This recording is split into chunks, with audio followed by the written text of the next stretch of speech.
Welcome to this explainer. Today, we're diving into a really wild, high-stakes true crime story. We're going to use it to reverse engineer exactly how investigators are tracking modern digital criminals. And along the way, we'll see why the whole illusion of an untraceable dark web is pretty much falling apart.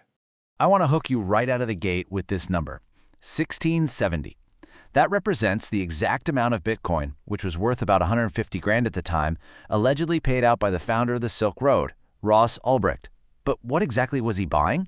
Well, according to prosecutors, he was paying for a hitman to eliminate 5 different people. Just let that sink in for a second. Hundreds of thousands of dollars in crypto, zipping across the dark web to arrange for multiple murders. But here is the major plot twist to this entire narrative.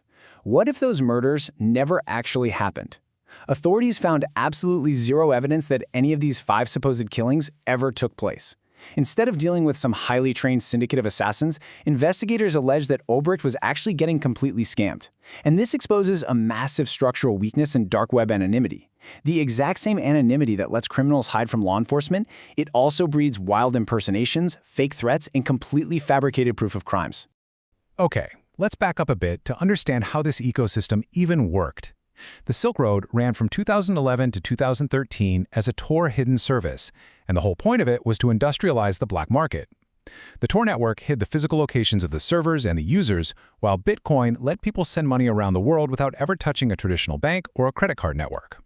Here's the catch, though. Because criminals can't exactly rely on real-world trust, you can't take a bad drug dealer to small claims court, right? They had to build familiar e-commerce features. It turns out, even drug cartels need searchable listings, customer reviews, and escrow systems to settle disputes. But by relying on these familiar features to build trust, they inadvertently created these massive, centralized data trails. We're talking usernames, private messages, withdrawal logs, the whole shebang. And that laid the exact groundwork for investigators to catch up with them years later. So, this brings us to the inciting incident of our story. A Silk Road user going by the handle Friendly Chemist pops up and basically threatens to dox the marketplace's vendors and customers unless a debt is paid. Right after this threat, another user reaches out to Ulbricht, claiming they run a huge drug trafficking ring out in Western Canada, and they essentially offer to literally eliminate this Friendly Chemist problem for a fee. Prosecutors say the user offering those lethal services was a Canadian guy named James Ellingson. But he allegedly wasn't just using one account. The government claims Ellingson was operating a whole bunch of pseudonyms, like a giant puzzle where each piece had a different job. Marijuana is my muse was allegedly his storefront for a massive variety of hard drugs. Lucy Drop was used for more sales and cashing out thousands in Bitcoin. And Red and White? Well, that was the specific persona allegedly coordinating those fake hits. Now, this is an absolutely crucial point to understand. There is a huge difference between being anonymous and being pseudonymous. Bitcoin is pseudonymous, meaning it operates under a persistent fictitious name. It is not inherently anonymous, where you are completely unknown. That means if an investigator can link that pseudonymous Bitcoin address to a real verified device, or a real name, or even just an email address, suddenly the entire permanent history of those transactions is traceable right back to you. So how do investigators actually follow the money here?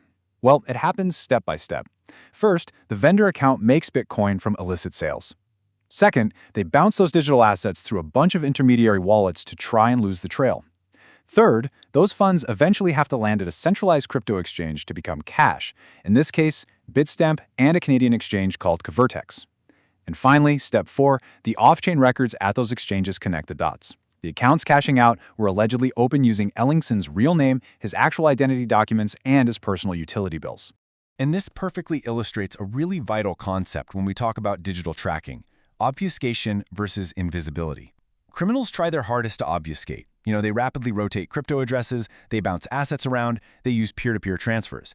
But that just creates noise. It's just a smokescreen, because the blockchain inherently preserves the permanent transaction path forever. True invisibility is a complete myth. Eventually, those digital footprints have to lead somewhere.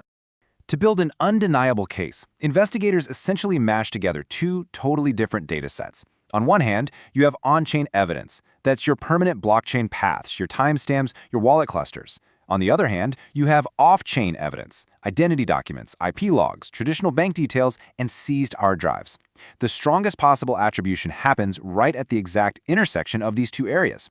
When you combine the unalterable math of the blockchain with real-world data from an exchange, the whole illusion of anonymity shatters. But what's truly fascinating is the legal reality of all this. Despite the incredibly sensational backstory about hitmen, listen to the actual federal indictment charges that were unsealed in 2023. Ellingson is strictly facing conspiracy charges to distribute and import controlled substances, plus conspiracy to commit money laundering.